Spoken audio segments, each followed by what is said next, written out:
सरकारबाट हट्नुपर्छ तपाईहरु। जनताले छानेको होइन तपाईहरुलाई। सरकार त्यसले मात्रै चलाउन पाउँछ जो नेपाली जनताले छानेको छ। नेपाली जनताको जो प्रतिनिधि हो उनले सरकार चलाउने हो।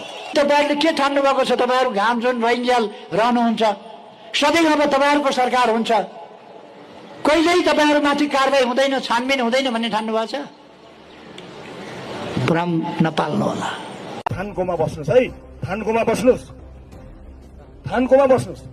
दुई तिहाईको दम्ब, भिडभाडको दम्ब र पाखुराको दम्ब देखाउनु भयो भने त फेरि हेलिकप्टरमै झन्डिएर भाग्नुपर्छ।